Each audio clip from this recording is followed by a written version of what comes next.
ರಾಷ್ಟ್ರೀಯ ಭದ್ರತಾ ಸಲಹಾ ಸಮಿತಿಗೆ ಈಗ ಮತ್ತಷ್ಟು ಬಲ ಬಂದಿದೆ. 6 ಮಾಜಿ ಸೈನಿಕರನ್ನ ಈ ಸಮಿತಿಗೆ ಸೇರ್ಪಡೆ ಮಾಡಲಾಗ್ತಾ ಇದೆ. ರಾಷ್ಟ್ರೀಯ ಭದ್ರತಾ ಸಲಹಾ ಸಮಿತಿಗೆ ಮತ್ತಷ್ಟು ಬಲ ಇದೆ. 6 ಮಾಜಿ ಸೇನಾಧಿಕಾರಿಗಳು ಸಮಿತಿಗೆ ಸೇರ್ಪಡೆ ಆಗಿದ್ದಾರೆ.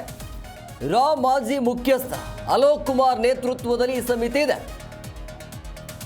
ವಾಯುಪಡೆಯ ಮಾಜಿ ಕಮಾಂಡರ್ PM ಸೇನಾ, ಮಾಜಿ ಸೇನಾ commander lieutenant general AK Singh, rear admiral Monty Khanna ಸೇರಿ 6 ಅಧಿಕಾರಿಗಳು ವಾಪಸ್ಸಾಗಿದ್ದಾರೆ. ರಾಷ್ಟ್ರೀಯ ಭದ್ರತಾ ಸಲಹಾ ಮಂಡಳಿಯನ್ನು ಕೇಂದ್ರ ಸರ್ಕಾರ ಪರಿಷ್ಕರಿಸಿದೆ. ಯಾಕೆ ಈ ರೀತಿಯಾಗಿ ವಾಪಸ್ ಕರೆತರಲಾಗತ್ತೆ ಅಂತ ಹೇಳಿದ್ರೆ ಇವರ ಸಲಹೆ ಭಾಳ ಇಂಪಾರ್ಟೆಂಟ್ ಆಗುತ್ತೆ. ಸೊ ಹಂಗಾಗಿ 6 ಮಾಜಿ ಸೇನಾಧಿಕಾರಿಗಳನ್ನು ಈ ಸಮಿತಿಗೆ ಸೇರ್ಪಡೆ ಮಾಡಲಾಗಿದೆ.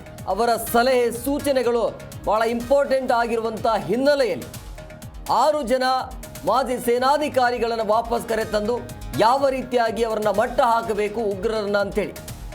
ಸೊ ಹಂಗಾಗಿ ಎಲ್ಲೋ ಒಂದು ಕಡೆ ದೊಡ್ಡ ಮಟ್ಟದಲ್ಲಿ ಪ್ಲಾನ್ ಅಂತೂ ಆಗ್ತಾ ಇದೆ. ಬಟ್ ಯಾವಾಗ ಬ್ಲಾಸ್ಟ್ ಆಗುತ್ತೋ ಗೊತ್ತಿಲ್ಲ, ಯಾವಾಗ ಪಾಕಿಸ್ತಾನ ಛಿದ್ರವಾಗುತ್ತೋ ಗೊತ್ತಿಲ್ಲ. ಒಟ್ಟಿನಲ್ಲಿ ಇವತ್ತು ಇಡೀ ದಿನ ಪ್ರಧಾನಿ ನರೇಂದ್ರ ಮೋದಿಯವರ ನೇತೃತ್ವದಲ್ಲಿ ಸಭೆಗಳ ಮೇಲೆ ಸಭೆ ಆಗ್ತಾ ಇದೆ.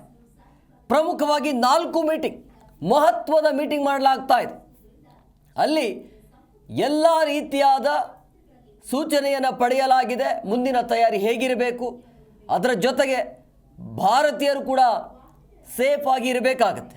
ಅದಕ್ಕೆ ಏನು ಮಾಡಬೇಕು, ಆರ್ಥಿಕವಾಗಿ ಹೇಗಿರಬೇಕು, ಆಮೇಲೆ ನಮ್ಮ ಆರ್ಮಿಗೆ ಫ್ರೀ ಹ್ಯಾಂಡ್ ಕೊಡಲಾಗಿದೆ, ಪರಮಾಧಿಕಾರವನ್ನು ಕೊಟ್ಟಿರುವಂಥ ಹಿನ್ನೆಲೆಯಲ್ಲಿ ಇದು ಒಂಥರ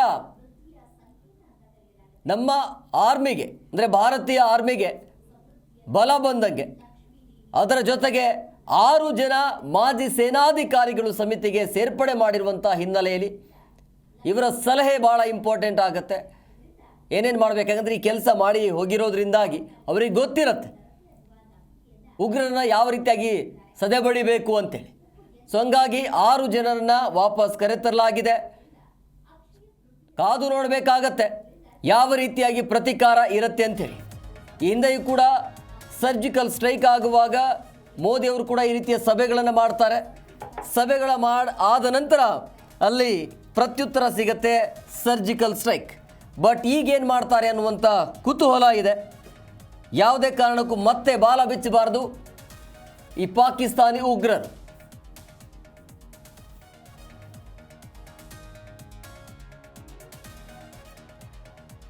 ಪೆಹಲ್ಗಾಮ್ ದಾಳಿಗೆ ದೆಹಲಿ ರಾಜಕೀಯ ಕಾವೇರ್ತಾ ಇದೆ. ಪ್ರಧಾನಿ ನರೇಂದ್ರ ಮೋದಿ ಅವರ ನೇತೃತ್ವದಲ್ಲಿ ಸಾಲು ಸಾಲು ಸಭೆ ಆಗ್ತಾ ಇದೆ. ಪ್ರಮುಖ ಸಚಿವರ ಜೊತೆ ಪ್ರಧಾನಿ ನರೇಂದ್ರ ಮೋದಿ ಅವರು ಮೀಟಿಂಗ್ ಮಾಡಿದ್ದಾರೆ. ಗೃಹ ಸಚಿವರು, ರಕ್ಷಣಾ ಸಚಿವ, ವಿದೇಶಾಂಗ ಸಚಿವರು ಕೂಡ ಇದರಲ್ಲಿ ಭಾಗಿಯಾಗಿದ್ದರು. ಮುಂದಿನ ನಡೆ ಬಗ್ಗೆ ಮೋದಿ ನೇತೃತ್ವದಲ್ಲಿ ಚರ್ಚೆ ಆಗಿದೆ. 40 ನಿಮಿಷಗಳ ಕಾಲ ಚರ್ಚೆ ಆಗಿರುವಂಥದ್ದು. 40 ನಿಮಿಷಗಳ ಕಾಲ ಎಲ್ಲ ರಾಜಕೀಯ ನಾಯಕರ ಜೊತೆ ಸಭೆ ಮಾಡಲಾಗಿದೆ. ಈ ಸಮಯದಲ್ಲಿ ಪೊಲಿಟಿಕಲ್ ಲೀಡರ್ಸ್, ರಾಜಕೀಯ ನಾಯಕರು, ಅವರ ಬೆಂಬಲ ಮತ್ತು ಈ ರೀತಿಯ ಸಪೋರ್ಟ್ ಭಾಳ ಅಂದರೆ ಭಾಳ ಪ್ರಮುಖ ಆಗಿರುತ್ತೆ. ಸಪೋರ್ಟ್ ಅಂತೂ ಸಿಗ್ತಾ ಇದೆ.